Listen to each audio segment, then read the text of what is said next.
பரந்தாமன் சன்னதிக்கு வாராய் நெஞ்சே.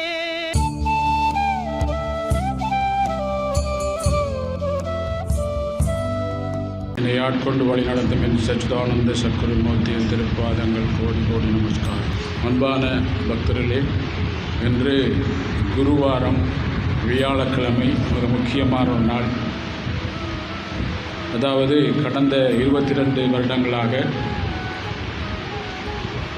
இதுவரை எங்கும் நாங்கள் காணாத மாபெரும் சக்தி வாய்ந்த ரிஷிகள் காட்டின வழி இதுதான்.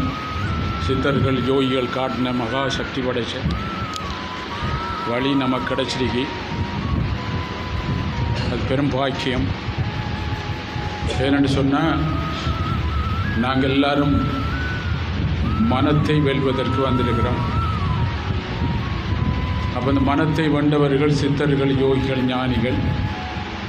அப்போ அந்த சித்தர்கள், யோகிகள், ஞானிகள் மனமே மனிதன். அந்த மனத்தை உள்ளுக்குள்ளே இருக்குது, ஆத்மா உள்ளுக்குள்ளே, அந்தராத்மா உள்ளுக்குள்ளே. அந்த ஆன்மாவிலிருந்து மனம் சக்தி எடுத்து எங்களை செயல்படுத்துறது. ஆனால் உள்ளுக்குள்ளே நேரடியாக போகலாண்டு சித்தர்கள் சரிய கிரியை, யோகம், ஞானம். இப்போ நாங்கள் சரிய கிரியை முடித்து யோகத்துக்கு வந்திருக்கோம் மாஸ்டர்கிட்ட. அப்போ சரிய கிரியை முடித்து யோகத்துக்கு வந்தால் தான் மனத்தை வெல்லாம். சரிய கிரியை நீங்கள் முடிக்காட்டி மனத்தை வெல்லலாம். நாங்கள்லாம் எங்கள் குருநாதர்கிட்ட சரிய கிரியை முடித்து யோகத்தின் மூலம் மனத்தை வென்று, ஞானத்தின் மூலம் மனத்தை கொண்டு வாழ்கிற வாழ்க்கை தான் ஆன்மீக வாழ்க்கை. ஆன்மீக வாழ்க்கை எதையும் விட்டுட்டு போகிறல்ல. இந்த உலகத்தில் நல்லது கெட்டது, இன்ப துன்பங்களை அளவோட அது பாதிக்காமல், எங்களையும் மற்றவர்களையும் பாதிக்காமல் வாழ்கிறதுக்கு ஒரு ஞானத்தை கொடுக்குற வாழ்க்கை தான் ஆன்மீக வாழ்க்கை. வாழ்ந்து காட்டி போதி புண்ணியரட்டம் அப்படின்னு சொல்லி எங்களுக்கு வழிகாட்டினார். குடும்பம், பிள்ளைகள், 2 பிள்ளைகள் பிறந்தபோது தான் எனக்கு ஆன்ம ஞானத்தை போதிச்சார். ஒரு குருவிட்ட 16 வருடங்கள் எந்த கேள்வியும் கேட்காமல் இருந்தால் தான் ஆன்மா வெளிப்படையும். ஆனால் எனக்கு பிள்ளைகள் பிறந்த பிறகு தான் வெளிப்படைஞ்சி அப்படின்னு சொன்னால், என்னை இந்தியாவில் பல இடங்களில் கொண்டு போகிறதுக்கு இருந்தவர் போகாமலே எல்லா சக்திகளையும் பெற்றுவிட்டாய் அப்படின்னு சொல்லி என் குருநாதர் மனமிறங்கி இன்றும் ஆசீர்வாதம் 18 சித்தர்கள், யோகிகள், ஞானிகள், நான் யார், இந்த மண் உலகத்துக்கு ஏன் வந்திருக்கின்ற அனைத்தையும் காட்டி, என்னுடைய பிறவியின் செயல் என்ன, நான் யார், ரமண மகர்ஷி மாதிரி எல்லாத்தையும் காட்டி இந்த மண் உலகத்துக்கு நீ எப்படியெல்லாம் உனக்குள்ள இந்த அண்ட சராசரத்தில் அண்டத்தில் ஆதிசக்தியாகவும் புண்டத்தில் ஆத்மசக்தியாகவும் இருக்க இந்த கடவுளை உனக்குள்ள எப்படி நீ கண்டாயோ அதை அந்த மண் உலகத்துக்கு போதி அப்படின்னு சொல்லி என் குருநாதர்கிட்ட கட்டளையை சிறமேற்கொண்டு இந்த தெய்வீக பணியை கடந்த 22-23 வருடங்களாக இடைவிடாமல் நாங்கள் செய்து கொண்டு வரோம். நீங்கள் எல்லாம் மனத்தை வெல்வதற்கு வந்திருக்கீர்கள். வருகின்ற 9ஆம் மாதம் 7ஆம் தேதி புனித பௌர்ணமி. அதனைத் தொடர்ந்து என்னை ஆட்கொண்டு வழிநடத்த ஞானகுரு பகவான் பல அவதாரங்கள் பண்ணினவர். காயத்ரி, இந்த கலியுகத்தில் காயத்ரி சித்தராக அவதாரம் பண்ணி மண்ணுலகம் ஃபுல்லாக போதிச்சு. அவருடைய குரு பூசை 24ஆம் தேதி 9ஆம் மாதம், 22ஆம் தேதி நாங்கள் காலையில் வழிக்கிட்டு, 23ஆம் தேதி 1008 சங்கு வச்சு 108 கலசம் வச்சு விடிய விடிய காயத்ரி மந்திரம் சொல்லி உங்கள் கரங்களால் என்னை ஆட்கொண்டு வழிநடத்தும் ஞானகுரு பகவானுடைய திருப்பாதத்துக்கு உங்கள் கரங்களால் 108 கலசங்கள் 1008 சங்குகள் கொண்டு நீங்கள் அபிஷேகம் பண்ணுற. ஏனென்றா சித்தர்கள், யோகிகள், மகான்கள், அவதார புருஷர்களுக்கு அவர்களை நினைப்பதே பாருங்கள் எங்களோட கர்மாக்கள் கரைக்கப்படும். எந்த தீர்த்தமும் ஆட தேவையில்லை பாருங்கள். காசில் நீங்கள் ஆடினாலும் பாவம் போகாது. ஒரு குருவோட பாருங்கள் திருப்பாதத்துக்கு அபிஷேகம் பண்ணும்போது அனைத்து பாவங்களும் போகும். ஏன்னா நீங்கள் காசியில் நான் கூட்டிகிட்டு போனேன், கர்மா கரையில்லை. நீங்கள் காசிக்கு இப்போ போனாலும் கரையாது. ஆனால் ஒரு குருவை பரிபூர்ணமாக நீங்கள் சரணாகதி அடையும் போது உங்கள் என்மாதி ஜென்மங்கள் செய்த கர்மவினைகளை கரைப்பார். இது நிச்சயம் எங்களுக்கு காட்டினார். நடக்கும், நடந்து கொண்டிருக்கு, இன்னும் நடக்கப் போகுது பாருங்கள். அப்படிப்பட்ட பகவானுடைய 23ஆம் தேதி காலையில், அதாவது விடியச்சாமம் பிரம்ம முகூர்த்தத்தில் 108 கலசங்கள் கொண்டு 1008 சங்கு கொண்டு 23 விடியச்சாமம், அதாவது 24 விடியச்சாமம், அதாவது விடிய 24 என்னுடைய குருநாதர் குருபூசை அவருடைய சமாதி நாள். நீங்கள் எல்லாரும் பாருங்கள், விடிய விடிய வந்திருந்து அதில் பங்கு பற்றி காலையில் பாருங்கள் 3 மணிக்கிருந்து விடிய 6 மணி மட்டும் பாருங்கள் உங்கள் கரங்களால் அபிஷேகம் செய்யப்பட்டு அடுத்த நாள் காலை 10 மணிக்கு மகா யாகம் நடக்கும். அதிலையும் பங்கு பெற்றது பெரும் பாக்கியம். வையத்துள் வாழ்வாங்கு வாழ்வர்கள் வானுரையும் தெய்வத்துள் வைக்கப்படும். இந்த வையத்துள் எப்படி வாழ்வது அப்படி என்று வாழ்ந்து காட்டி போதிச்சு வான் இடத்துல நாங்கள் அங்கிருந்து வந்த இங்கே இந்த பூமிக்கு கடமையாற்ற, இங்கே தாக்காமல் இங்கே சரியாக கடமையாற்றி நாங்கள் வந்த இடத்துக்கு பாருங்கள் எந்த நோவில்லா போகிற எப்படி என்று வாழ்ந்து காட்டி போதிச்சவர்கள் தான் சித்தர்கள் யோகிகள். அப்படி என்னுடைய ஆட்கொண்டு வழி நடத்தும் ஞானகுரு பகவான் வாழ்ந்து காட்டி போதிச்சார். நாங்கள் எல்லாம் பாருங்கள், இப்போ மந்திரம் சொல்லும்போது நீங்கள் கண்ணை மூடி மந்திரம் சொல்கிற அளவுக்கு இல்லை. ஏன்னா நித்திரை வரும், அந்த நித்திரத்தை தடுக்கிற அளவு இன்னும் சக்தி எங்களுக்கு வரல. ஏனெண்டா நீங்கள் எவ்வளோ காலம் வந்தாலும் நீங்கள் வந்த நாள் பிறந்து இன்னும் உங்களோட மனத்தை வெல்லல. அதே மாதிரி இன்னும் மனத்தில் கர்மாக்கள் கூடியிருக்கு சில பேருக்கு, ஆனால் குறையவில்லை. ஆனால் மனத்தில் நீங்கள் பாருங்கள் கர்மாக்களை முழிச்சிருந்து நீங்கள் மந்திரம் சொல்லணும். பாருங்கள், முழிச்சிருந்து மந்திரம் சொல்லி தியானம் பண்ணும்போது மட்டும்தான் நாங்கள் பாருங்கள் நம்ம புருவ மத்தியோ இல்லாட்டி சுவாசத்தை கவனித்து தியானம் பண்ணுவோம். அதே மாதிரி நாங்கள் அதிகாலை 4 மணிக்கு பிரம்ம முகூர்த்தத்திலே முழிச்சிருந்து தான் பாருங்கள் எங்களுக்கு அளவாக 21 தரமோ பழையாக்கள் 51 தரமோ 59 தரமோ நாங்கள் மந்திரம் சொல்லும்போது பாருங்கள் முழிச்சிருந்து சொல்லணும். மனத்தில் பாருங்கள் செம்மையானால் மந்திரம் தேவையில்லை. பாருங்கள் நாங்கள் கவனிக்கிற இடத்த கவனிக்கிற அளவுக்கு வந்து தண்டை. உதாரணத்துக்கு பாருங்கள், நாங்கள் அந்த நாளில் ரேடியோவில் பிபிசி பிடிச்சி வரும், சத்தமெல்லாம் கேட்கும். அதை பிடிச்சி பழகினா அந்த கை அவடத்தை டக்குன்னு பிடிக்கிற மாதிரி நீங்கள் கவனித்து வந்து யோகம் வந்து தண்டா உங்களுக்கு சக்தி வந்துன்னா மனோட்டம் குறைஞ்சினா மந்திரம் நீங்கள் சொல்ல தேவையில்லை, நீங்கள் மனத்தை வென்று கொண்டிருக்கிறீர்கள் அப்படின்னு சொல்லி அர்த்தம். அதான் மனம் அது செம்மையானால் திருமூலர் சொன்ன மந்திரம் ஜபிக்க தேவையில்லை. மனம் செம்மையாவதற்காகத்தான் மந்திரங்கள் ஜபிக்கப்படுகின்றன. சரிய கிரியெல்லாம் மனத்தை செம்மையாக்கி உள்முகமாக போய் ஆன்மாவுக்கு பேர் தான் கடவுள், அவரோட தொடர்பு கொண்டு மனம் சக்தி பெற்று ஐம்பொறிகளை கொண்டு இந்த உடலை கொண்டு உலகத்தில் பகுத்தறியும் மூலம் வாழ்கிற வாழ்க்கை தான் ஆன்மீக வாழ்க்கை அப்படின்னு சொல்லி வாழ்ந்து காட்டி போதிச்சார். வாழ்ந்து காட்டி போதிக்க செய்தார் அடியேனை. ஏன்னா எனக்கு உங்களை போல எனக்கு 2 பிள்ளையே, நான் வண்டி ஓட்டுவேன், கார் ஓட்டுவேன், எல்லாம் ஓடுவேன், எல்லாம் செய்து கொண்டு பாருங்கள் எதுவும் பாதிக்காமல் வாழக்கூடிய மனநிலை அமைதி ஏற்படும் போது நீ வாழ்க்கையில் சிறப்பாக வாழ்தாம்.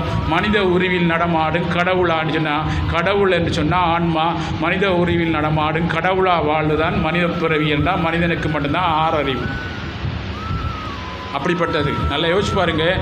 இந்த தண்ணி பாருங்கள் இந்த மாவுள்ள இருந்தால் அதுக்கேற்ற மாதிரி இருக்கும்.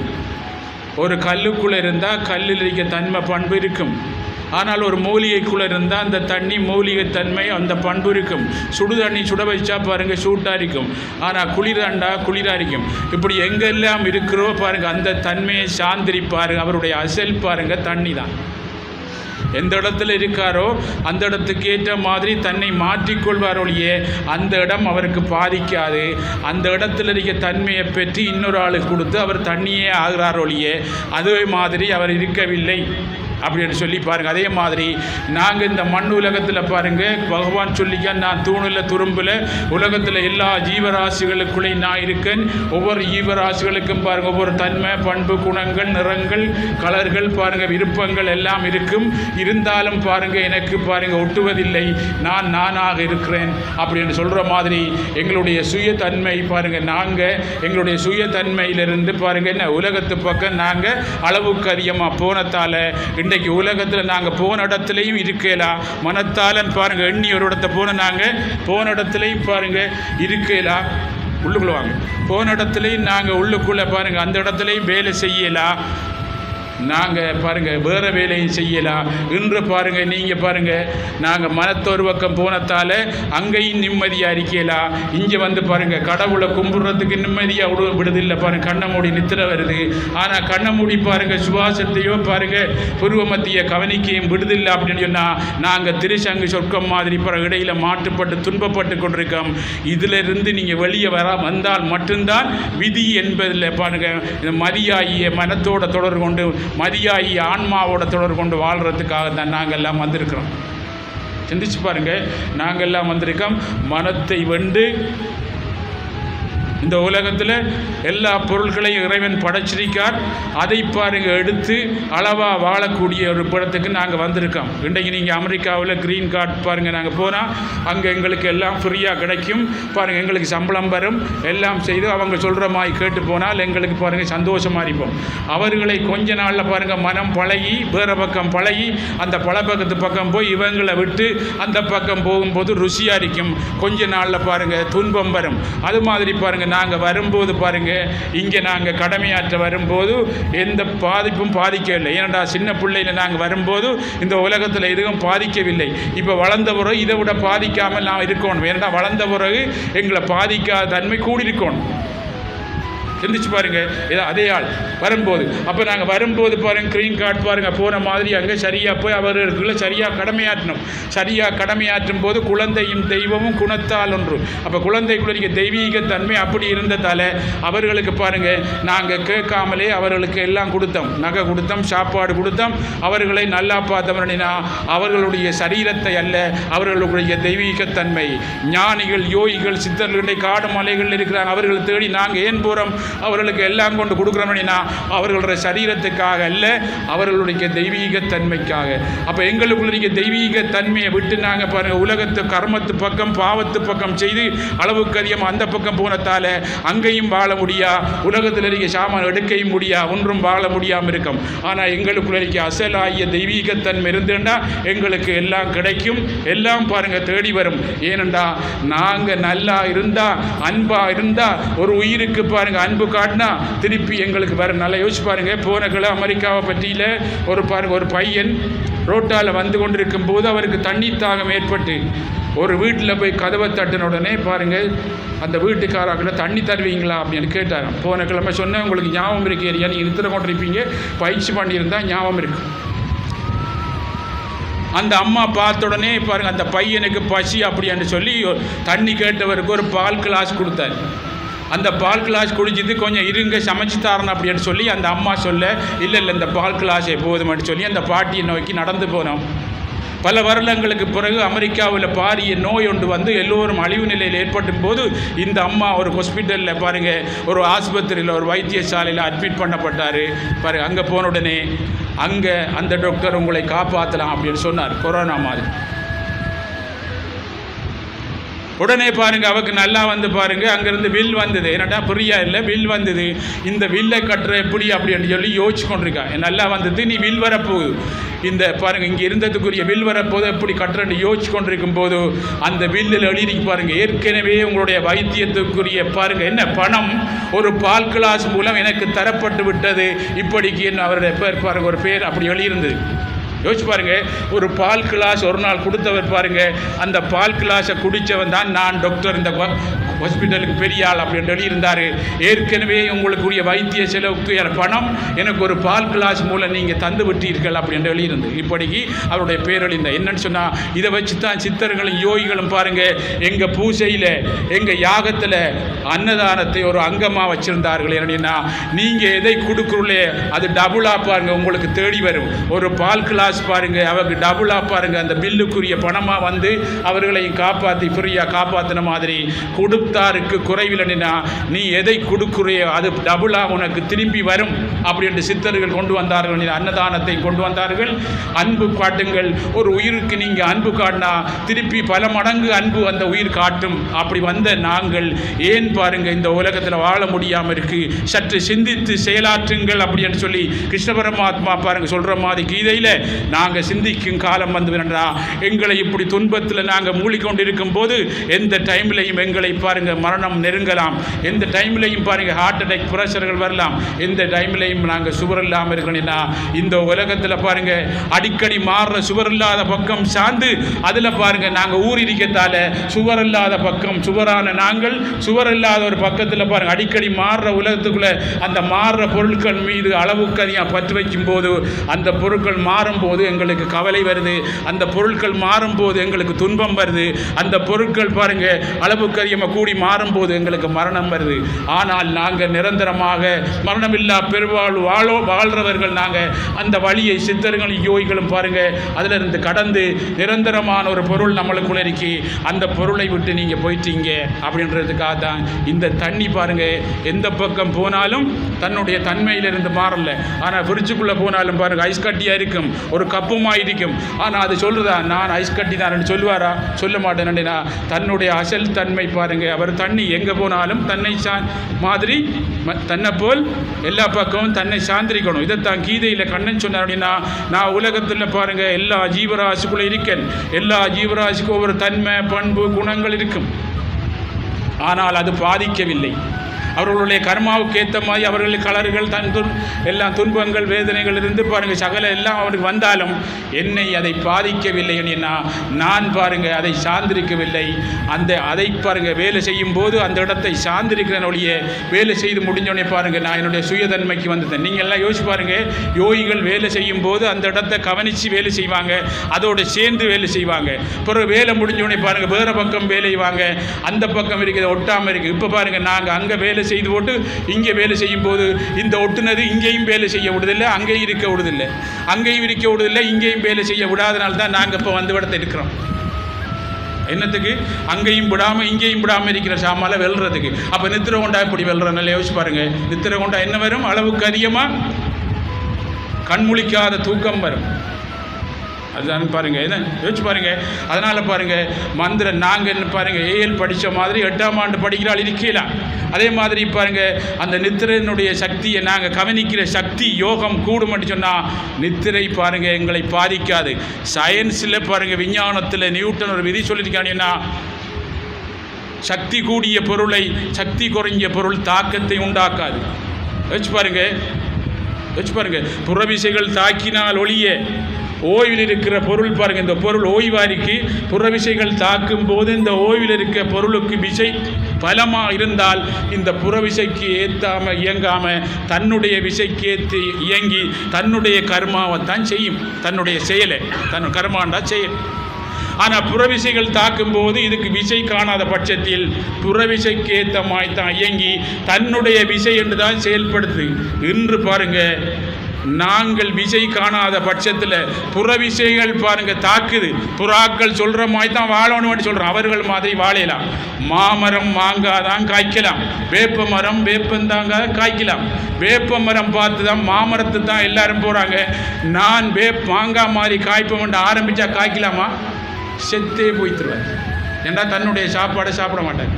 அதே மாதிரி பாருங்கள் நாங்கள் மாதிரி தான் நாங்கள் இன்னொரு ஆள் மாதிரி வாழ நினைக்கிறதால எங்களுடைய வாழ்க்கையை வாழ முடியாமலே போகிறோம். திருப்பி பிறகு வாரம் திருப்பும் பாருங்கள் உலகத்து பக்கம் போய் அவர் மாதிரி வாழணும். நீங்கள் அவர் மாதிரி வாழலாம், என் பிள்ளை மாதிரி பாருங்கள் நான் வாழலாம், என் சகோதரன் வாழலாம், எங்கள் தாய் மாதிரி நான் வாழலாம். எப்படி வாழணும்? ஒரு பாடசாலையில் படிப்பிக்கிறாங்க மாஸ்டர் பாருங்கள், படிப்பிக்கும் போது அதை எடுத்து நாங்கள் விருத்தி பண்ணி நாங்கள் படித்தா தான் பாஸ் பண்ணலாம் ஒழிய மாஸ்டரோ பாருங்கள் வீட்டில் இருக்க பெற்றோரோ பாருங்கள் பாஸ் பண்ணுறல.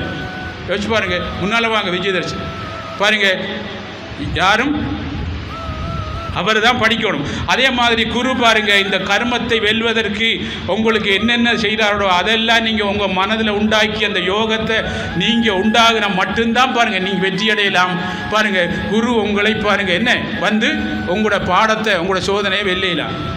சாதாரண ஸ்கூல்லே பாருங்கள், நாங்கள் புத்தகம் எல்லாம் கொடுப்போம், பெற்றார் கொண்டு சேர்ப்பாங்க, டியூஷனுக்கு சேர்ப்பாங்க, எல்லாம் அந்த பிள்ளை நினைச்சா மட்டும்தான் பாருங்கள் பாஸ் பண்ண மாதிரி. நீங்கள் வங்கி நாங்கள் கர்மத்தை கடக்க வந்திருக்கோம், எங்களுடைய பாருங்கள் கர்மாக்களை கரைக்க வந்திருக்கோம். ஒரு குழு சொல்கிற மாதிரி போய் நாங்கள் வெற்றி அடைஞ்சால் மட்டும்தான் நீங்கள் வாழ்க்கையில் நீங்கள் நினைக்கிற வாழ்க்கையில் வாழ முடியும். இப்போ உங்கள் நினைக்கிற வாழ்க்கையில் வாழ முடியாது தான் நாங்கள் இங்கே வந்திருக்கோம். இன்னும் நீங்கள் இதை கேட்காம இருந்தால் நீங்கள் இப்போ போகிற எந்த வாழ்க்கையிலையும் உங்களால் வாழ விடாது. என்னடின்னா இப்போ இருக்க 10 மூடையே பாருங்கள், நாங்கள் என்ன வெள்ளை இல்லாமல் இன்னும் 15 மூடையை எடுத்தால் இன்னும் வாழ விடுமா? சிந்திச்சு பாருங்க, யோசிச்சு பாருங்க. நீங்கள் உங்கள் மனத்தை வெல்லாமல் இருந்தால் இப்போ நாங்கள் வாழ்க்கையில் ஃபெயிலியராக இருக்கோம், சந்தோஷமாக வாழவில்லை. இன்னும் நீங்கள் வெள்ளாட்டி பாருங்கள், இருக்கிறதை விட கூட பாருங்கள் சந்தோஷம் இல்லாமல் வரும். அதனால் வாழ்க்கையில் முதல் கடவுள், அதுக்கு ஒரு கடமை ஆற்றி பாருங்கள். கடவுளை முதல் நினை. 4 மணி கிளம்பி பிரம்ம முகூர்த்தத்தில் பாருங்கள் அவரை கவனி, உன்னுடைய கடமையை சரியாச்சு. என்னென்னு சொன்னால் ராமகிருஷ்ண பரமஹம்சர் சொல்லிக்கார், உன்னுடைய குருவை ஒரு கையால் பிடிச்சி கொண்டு மறு கையால் நீ கடமையாற்றும் போது அந்த கடமையை நீ சரியாக ஆற்றுவா. பிறகு பாருங்க, உன்னுடைய கடமை சரியாக ஆற்றும் போது உன்னுடைய கடமை முடியும் போது கடவுள் குரு உன்னை அப்படியே 2 கையாலும் பிடிச்சிருவார். அதுக்கு பிறகு குரு உன்னை வழி நடத்துவார். என் குருநாதரை பிடிச்சி கொண்டு பாருங்க, நான் உலகத்து கடமை எல்லா கடமையும் உங்களை விட பாருங்க திறமையை ஆற்றி கொண்டிருக்கத்தாலான் இன்றைக்கு 3:45 நான் இங்கே வந்திருக்கேன். பாருங்க என்னை இந்த பாருங்க இதை 4 மணி பாதிக்கவில்லை. எதுவும் பாதிக்கணும்னா சக்தி கூடிய பொருளை, சக்தி குறைஞ்ச இந்த உலகத்து பாருங்க தன்மை நம்மளை பாதிக்காது. சக்தி குறையும் போதுதான் பலதரப்பட்ட எண்ணங்கள் எங்களை பாதிக்கும். என்னடா பாசம் பற்று மூலம் அது எங்களை நோக்கி வரும். ஆனால் இந்த பாசம் பற்று எல்லாத்தையும் பாசமாம் பற்றறுத்தால் பாரிக்கு மாறின பார்க்கணும். இந்த பாசம் பற்று பாருங்க பலம் குறையும் போது அந்த தாக்கத்துக்கு நாங்கள் உண்டாகிறோம். ஒரு பாசக்கயிறு பலம் கூடும்போது பாருங்க அது தாக்கத்தை உண்டாகும். என்ற பாசம் பற்றால வந்த பாருங்க கருவினை சக்தி குறைஞ்சது. பாசமாம் பற்றறுத்தால் பாரிக்கும் ஆரியனை பார்க்கலாம் அப்படின்னு சொல்லி பாருங்க. என்னன்னா பாரிக்கும் ஆரியன் நம்மளுக்குள்ள ஆன்மாவா இருக்கான். இதைத்தான் பாருங்க மகரிஷி சொன்னார் பாருங்க, என்ன அண்டத்தில் ஆதிசக்தியாகும் ஈஸ்வரப்பட்டுள்ள பிண்டத்தில் ஆத்ம சக்தியாக இருக்கிறனப்பா. நீ அண்டத்தை நினைக்காத, நீ கண்டுபிடிக்கலாம். உன் பிண்டத்துக்குள்ளே பாருங்க கவனி. ஒரு குரு மூலம் உன் பிண்டத்துக்குள்ளே நீ கவனிச்சா அண்டத்தே நீ ஆளலாம் அப்படின்னு சொல்லி வழிகாட்டியிருக்கார். அப்படிப்பட்ட மகா சக்தி படைச்ச வழி நம்மளுக்கு கிடைச்சிருக்கு. சிந்திச்சு பாருங்க, யாக்ஷவல்லியர் ஒரு மகா சக்தி படைத்தவர். யாக்ஷவல்லியருக்கு பாருங்க 2 கல்யாணம்.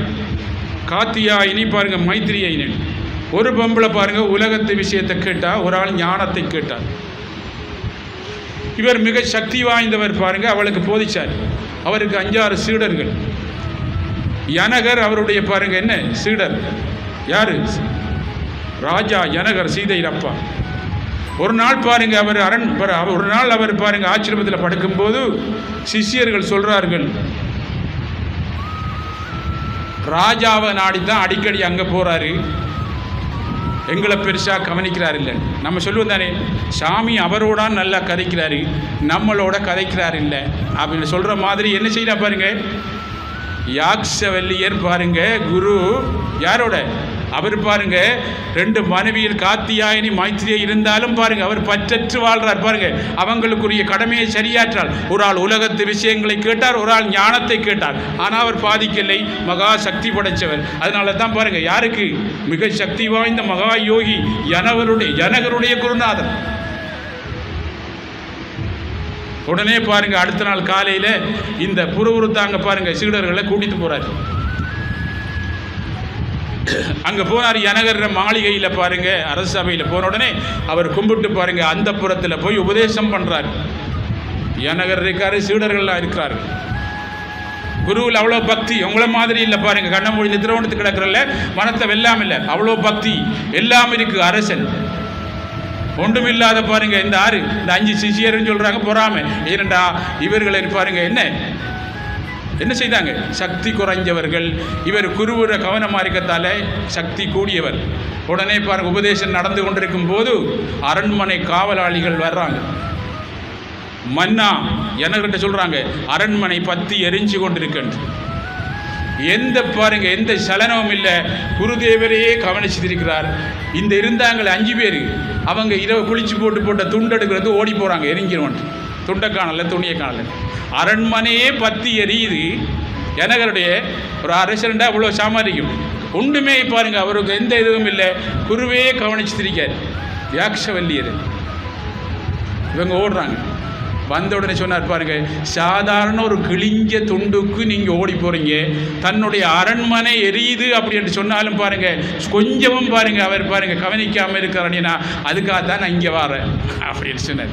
எனக்கிட்ட வாரு அல்ல, யோசிச்சு பாருங்க, அரசன் என்று வரல, அவர் மகா சக்தி படைச்சிடப்பா. என்னையே பாருங்க அர்ஜுனன் சொல்கிறார், அர்ஜுனே என்னையே பூர்ணமாக நீ சரணாகதி அடையும் போது உன்னுடைய கர்மாக்கள் கரைக்கப்படும், உன்னுடைய இந்த வண்டியை நான் ஓட்டுவேனப்பா அப்படி என் குருநாதர் எனக்கு சொன்னார். என்னை பூர்ணமாக நீ சரணாகதி அடையும் போது உன்னுடைய குடும்பம், பிள்ளைகள், உன்னை அண்டிவாரவர்கள் எல்லோரையும் நான் காப்பாற்றுவன் புண்ணியர் அவர் சொன்னார். ஏனென்றா நாங்கள் நல்லதே செய்து கொண்டு போகல, நல்லது கூடும்போது நல்லதுக்கு ஒரு நாளும் அழிவில்லை, சோதனைகள் வரும். பாருங்க, தர்மத்தை சூதுகவும் இறுதியில் தர்மமே வெல்லும். பாருங்க, தர்மத்தை நிலைநாட்டுவதற்கு வந்த மகா பாருங்க கிருஷ்ணனுக்கு பாருங்க பாண்டவர்களுக்கு வந்த சோதனையா நம்மளுக்கு நல்லா யோசிச்சு பாருங்க. அரக்கு மாளிகை நடந்தது, தங்க தட்டிலே சின்ன பிள்ளையில வளர்ந்தவர்கள் அரசண்ட மக்கள், காடு மலைகள் எல்லாத்துலேயும் பாருங்க கடுமை இது பண்ணாருண்டா. இப்போ ஒரு பங்கு தர்மம், 3 பங்கு கருமா இருக்கிற மாதிரி கலியுகம் ஆரம்ப கட்டத்தில் பாருங்க அவர்களை வேதனைப்படுத்தினார்கள்.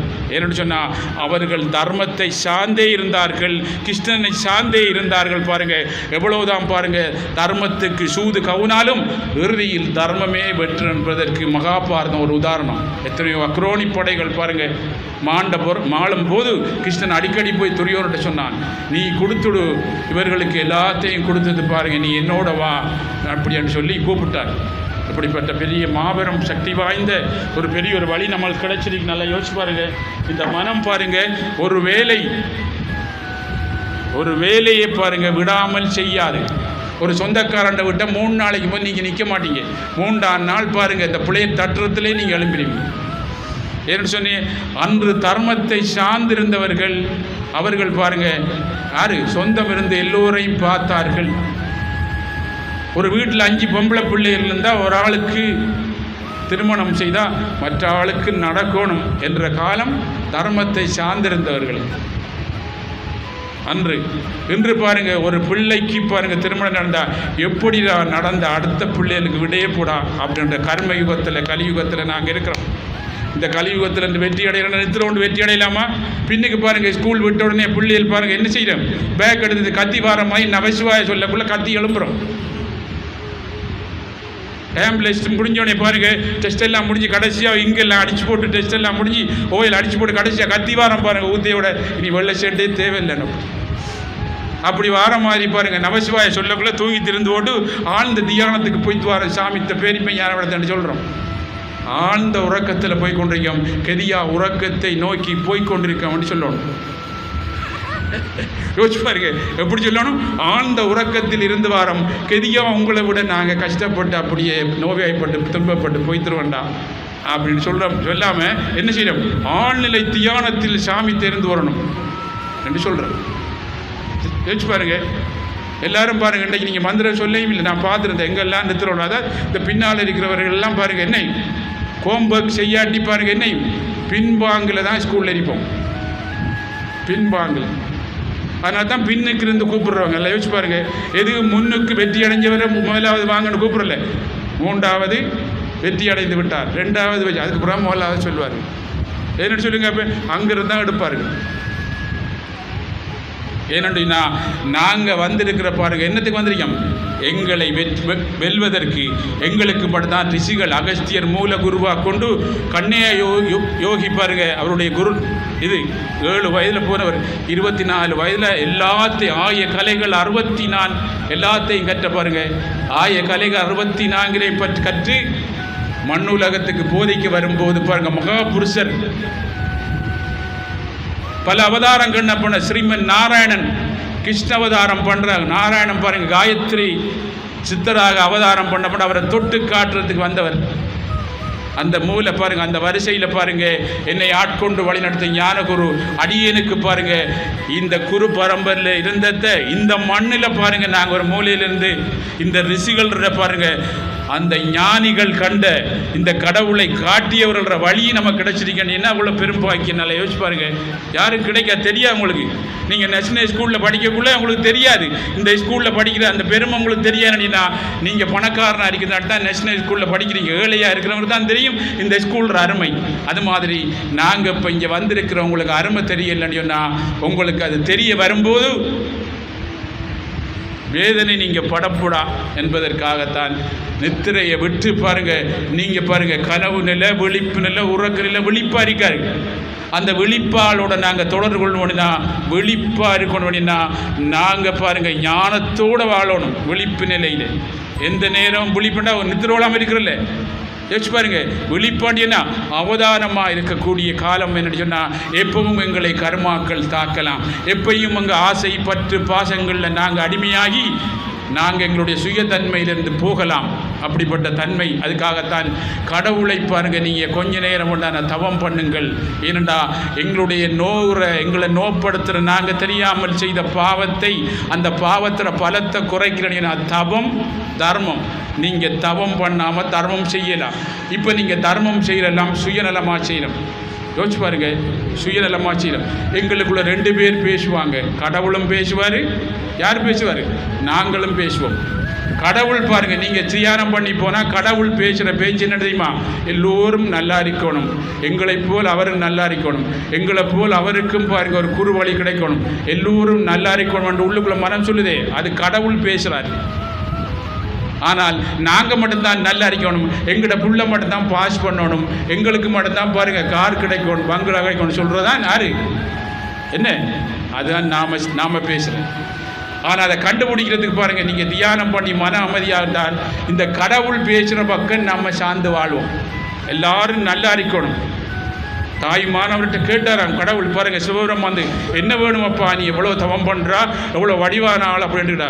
எல்லோரும் இன்புற்றிக்க வேண்டும், வேற ஒன்றும் இல்லை பராபரம், எல்லாரும் நல்லா இருக்கணும், எல்லோரும் நீங்கள் நல்லா இருக்கணும். இங்கே வந்த நீங்கள் பாருங்கள், நீங்கள் போனால் ஒரு உதாரண புருஷாக இருக்கணும். இங்கே போனார் பாருங்கள் மிக திறமையாக வாழ்கிறாண்டு உங்களை காத்து இன்னொரு ஆள் பாருங்கள் நல்லா வரணும். ஒரு இயேசுபுரம் பாருங்கள் வெளியில் வந்தார். பலதரப்பட்ட மக்கள் இன்றைக்கு பாருங்கள் மண்ணுலகத்தில் வாழ்கிறார். ஒரு நபிநாயகம் வெளியே வந்தார் பாருங்கள், பல்லாயிரக்கணக்கான அவரை பின்பற்றார்கள். ஒரு கிருஷ்ண பரமாத்மா வந்தார் மகாபாரத்தில் பாருங்கள், அவரை பின்பற்றார். ராமபிரான் என் குருநாதர் பாருங்கள் புத்த பகவான் வந்தார்.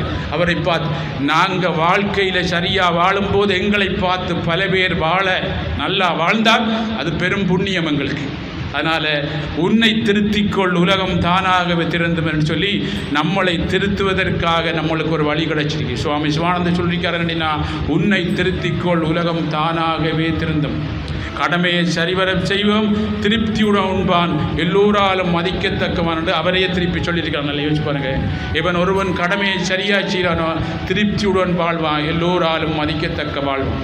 சிந்திச்சு பாருங்க.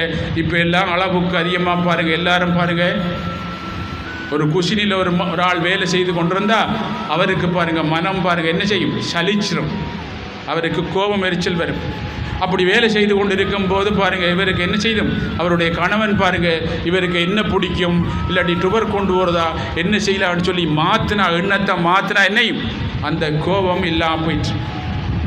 ஒரு வீட்டில் பாருங்கள் நீங்கள் சொந்தக்காரர்கிட்ட போய் 3 நாளைக்கு மேலே நிற்கலாம். ஏன்னா மனம் அந்த அளவுக்கு பலம் குறைஞ்சிருக்கு, தர்மத்தை சார்ந்து இல்லை. அன்று தர்மத்தை சார்ந்திருக்கும் போது எத்தனை நாள் நீங்கள் நின்றாலும் சலிக்காமல் உங்களை பார்ப்பாங்க. அப்போ இன்றைக்கு இந்த குடும்பத்தில் இன்றைக்கு பிரச்சனை வர்றதுக்கு காரணம் என்னன்னா, நாங்கள் திருமணம் செய்கிற மாதிரி கொஞ்ச நாள் 3 நாளையே சலிச்சிருவாங்க. அந்த சலிச்சு போகல பாருங்கள் சண்டை வரும்போது நமக்கு யோசிக்கணும் பாருங்கள், ஒரு ஆள் இந்த ஆளுக்கு என்ன பிடிக்கும், இந்த மனைவிக்கு என்ன பிடிக்கும், இவருக்கு உடுப்பு பிடிக்குமோ இல்லாட்டி வேறு இடத்த கூட்டி போகிற பிடிக்குமோன்னு சொல்லி அவரை பாருங்கள் என்ன வேறு இடத்த கொண்டு போனால் அந்த மனம் மாறிடும். கணவனுக்கு என்ன பிடிக்கும் அப்படின்னு சொல்லி அவர் பாருங்கள் கொண்டு போனால் மனம் மாறிடும். இப்போ பாருங்கள் எங்களுக்கு உலகத்தில் வாழ முடியாது அப்படின்ட்டு சலிச்சு வேதனைப்படும் போது இந்த பக்கம் வந்து கவனித்து பாருங்கள் என்ன செய்யணும்? வாழ்க்கையில் வெற்றி அடையணும். அதே மாதிரி பாருங்கள், இப்போ மனத்தை கொண்டு வாழ்கிற நாங்கள் மனத்தில் எந்த கடமையும் பாருங்கள் என்ன மிச்ச நேரம் சரியாக செய்யலாம். 2-3 நாளையால் எங்களுக்கு சலிப்பு வந்துடும். அந்த சலிப்பு வரும்போது எங்களுக்கு ஞானம் இருந்தேன்னா என்ன செய்வோம், அந்த சலிக்கிற ஆளுக்கு என்ன பிடிச்சிருக்குன்னு சொல்லி அந்த பக்கம் கூட்டிகிட்டு போகிறான். இப்போ நல்லா யோசிச்சு பாருங்கள், குசினிக்குள்ளே சமைக்கிற ஆள் எடுக்க சமைச்சு கொண்டா எரிச்சல் வரும். இந்த மனம் பாருங்கள், ஒரு சாப்பாட்டை எடுக்க சாப்பிடாது, வேணான்னு சொல்லி திருப்பி சாப்பிடாது. எதையும் பாருங்கள் ஒரே மாதிரி அனுபவிக்கலாம். நீங்கள் திருமணம் பண்ண மாதிரி பாருங்கள், கலோ டார்லிங் நல்லா இருக்கீங்கன்னு சொல்கிறீங்களா? இதே போனாலும் ரீதியில் நாங்கள் 3 நாள் கணக்கு சரியாக பாருங்கள், பரம்பரையில் என்னென்ன புலை விட்டா அந்த புலையெல்லாம் சொல்லி ஏசுகிறோம் பாருங்கள். என்னையும் ஏன் சொல்லிச்சு பாருங்கள், சலிச்சத்தாலாம் பாருங்கள். ஏண்டா தர்மம் குறைஞ்சத்தால் எங்களுக்கு சலிச்சித்து வாழ்க்கை. ஏண்டா இந்த மனம் பாருங்கள், இப்போ எதையும் பாருங்கள் நிரந்தரமாக சாப்பாட்டு என்னையோ தொடர்ந்து அது சாப்பிடாது. அந்த தொடர்ந்து அது நான் எடுக்குதில்லை அப்படின்னு சொன்னால் நாங்கள் அந்த எடுக்காமல் குவம்பாராள்கிட்ட பாருங்கள் சண்டை பிடிக்கப்படும். அவருக்கு என்ன கொடுத்தால் அவர மனம் மாறும் என்று சொல்லி அவர் அந்த இடத்துக்கு கூட்டி போய் இல்லாடி அந்த இது கொடுத்தோடனே அவர் மாறிடுவார். அதுக்கு பிறகு பாருங்கள் இன்னும் 2 கிழமை 3 கிழமை நல்லா சமைப்பார். இப்போ சமைக்கிற ஆள் உதாரணத்துக்கு எடுத்துக்கொண்டா அவர் சமைச்சு கொண்டு இவர் பாருங்கள் எரிச்சல் வந்துடும். என்ன மனம் ஒரே வேலையை திரும்ப ரொட்டேஷன் செய்யாது, ரொட்டீன் ஒர்க்காக செய்யாது, விடாமல் செய்யாது, ஒரு சலிச்சிடும். அப்போ நாங்கள் ஒரு 15-10 நாள் அப்புறம் 5 நாளைக்கு டூர் கூட்டிகிட்டு போய் அதுக்கப்புறம் சொல்லி 3 மாதம் உங்களை அத்தானட்டு சமைப்பான். இந்த மனம் அவ்வளோ இதாக இருக்குது. ஏன்னா இந்த மனத்தை மாற்றுற இப்போ பாருங்கள் உங்கள் வாழ்க்கையில் வாழ முடியாது. மனத்தை மாற்றுவதற்கு தான் மந்திரியம். நீங்கள் காயத்ரி மந்திரம் சொல்லி மனத்தை பாருங்கள் கவனிக்கும் போது, சுவாசத்தை கவனிக்கும் போது உங்களுடைய சலனம் குறையும். அங்கே வீட்டில் குறையாட்டி இங்கே பூஜையில் வந்து உபதேசம் பண்ணுறோம், உபதேசத்து பக்கம் கவனிக்கும் போது பாருங்கள் மிச்சம் நல்லா இருக்கும் மனம். என்னோட பாருங்கள் போன கிழமை ஒரு போதகர் வந்தார் பாருங்கள். அவர் நேற்றுன்னு சொல்லியா இன்றைக்கு கோல் பண்ணி சொல்லியா தன்னுடைய எல்லா பிரச்சனையும் அன்றைய உபதேசத்தோடு கிளியராக போய் அவருக்கு சேர வேண்டிய எல்லாம் சேர்ந்துட்டு அப்படின்னு சொல்லி இன்றைக்கும் அவருடைய நண்பர் கோல் பண்ணி எனக்கு சொன்னார். அவர் போதிக்கிறவர். அவர் பின்னால் இருந்தவங்களுக்கு தெரியும் பாருங்கள். இங்கே வச்சு நான் ஒரு மனத்தை பற்றியே உபதேசம் பண்ண பூச முடிய பாருங்கள். அவருக்கு மன அமைதியாகி மன அமைதியாகுனா இதுவரை மன அமைதியற்ற நிலை இருக்கும் போது அவருக்கு சேரல உண்டு அவருடைய பொருள் எல்லாம். மன அமைதியாக உடனே என்ன சொன்னார், அப்படி அமைதியாகிட்டு நான் சொன்னேன் இனித்தான் உங்களுக்கு பொருள் கிடைக்கண்டா. மன அமைதியாகனா என்ன செய்யும், மாணிக்கவாசர் பாடிய இன்பமும் துன்பமும் இல்லானே உள்ளான்.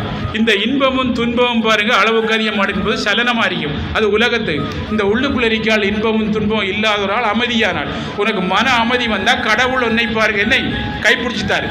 இப்போ தான் அவனுடைய கடமை முடிய போகுது. உடனே பாருங்கள் அவருக்கு சேர வேண்டிய எல்லாம் சரியாக வந்து அன்று பாருங்கள் தொட்டு என்னை பாருங்கள் ஆசீர்வாதம் பண்ணுங்கள். இன்றைக்கு எல்லாம் முடிஞ்சு இப்போ ஜனம் முடிஞ்சு தண்டு அவருக்கு பெரிய ஒரு தொகை வாரத்துக்கு இருந்தால் இன்றைக்கு தான் பாருங்கள் எத்தனையோ வருஷமாக அது தடையாக இல்லை. அமைதியாகனே முடிஞ்சு. அப்போ அமைதியில் தான் பாருங்கள் இறைவன் எங்களோட பேசுவார். அமைதியில் தான் எல்லாம் கிடைக்கும். அதனால தான் பாருங்கள் ஆடம்பரமாக பாருங்கள் இதுகளில் எங்களுக்கு ஆர்ப்பாட்டங்களில் கடவுளை அடையலை பாருங்கள்.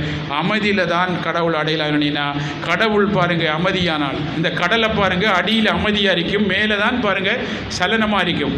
அதுக்காக மேலே இருக்க கடல் சொல்கிறதா நான் சலனமானால் சொல்லாமா, நீங்கள் சொல்லாமல் நான் சலனமானால் நாங்கள் நிரந்தரமாக அமைதியானால் அந்த அமைதியை விட்டு அதை வேறு பொருட்கள் மூலம் தேடி பார்க்குறோம்.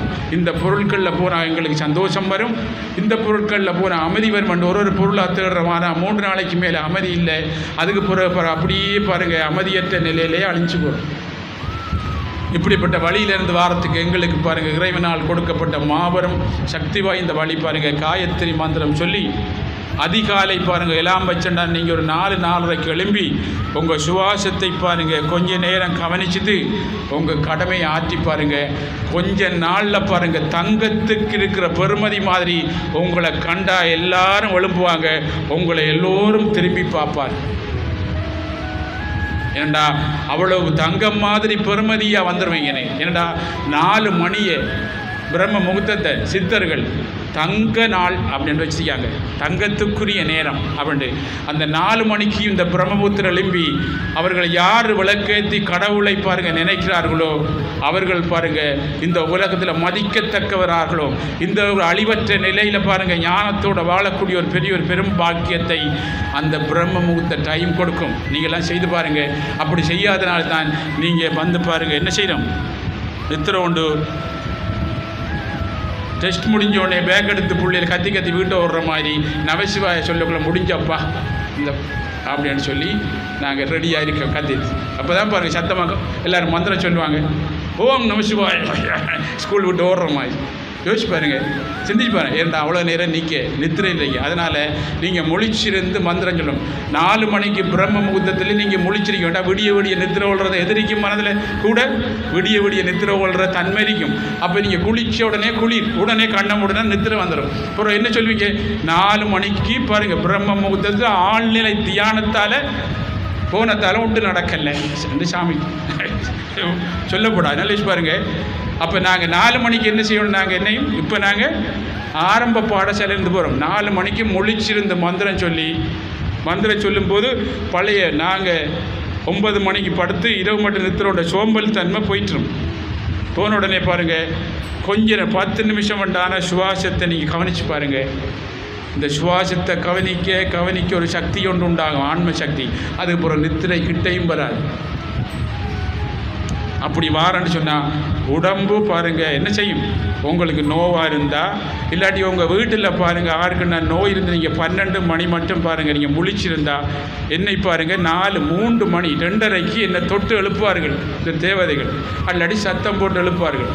நான் பாருங்கள் 12-1 மணிக்கு படுத்தா எழுப்ப மாட்டார்கள். ஏண்டா அவங்க உங்களை 3 மணிக்கு எழுப்புறாங்கன்னா உங்களை பிரபஞ்சம் பாருங்கள் நடத்துகிற பாரம் எடுத்துத்தார். அதுக்கு பிறகு பயப்பட தேவையில்லை. யோசிச்சு பாருங்கள், என்னை தொட்டு எழுப்புவார்கள் பாருங்கள் காலில். உங்களை விட கடும் யோசனையாக இருந்தால் இந்த இறைவனே என்னை பாருங்கள் தொட்டு எல்லாரும் எழுப்புறாங்க. இல்லாட்டி சத்தம் போடுவார்கள். குளிச்சு பார்த்தா ஒருவர் இருக்க மாட்டார்கள், தெரியும். என்னன்னு சொல்லுங்கள், நாங்கள் அந்த பக்கம் போனால் இறைவன் பாருங்கள், நீங்கள் 1 அடி எடுத்து வச்சா 10 அடி எடுத்து உங்களை வச்சு போகிறதுக்கு இருக்காரு. இந்த பிரபஞ்சம் பாருங்கள் ரெடியாக இருக்குது உங்களை கொடுக்குறதுக்கு. நீங்கள் ரெடி இல்லை. உங்கள் பாத்திரம் பாருங்கள் சரியில்லை. உங்கள் மனம் ஓட்டையாக இருக்கு பாருங்கள், பாத்திரம் சரியில்லை. இந்த மனத்தை சரியாக்குனா உங்கள் மனநிறைவாக வாழக்கூடிய ஒரு வழி நிச்சயம் கிடைக்கும். என் குருநாதர் ஆசீர்வாதம். நீங்கள் எல்லாம் நல்லா இருப்பீங்க. சந்தோஷம்.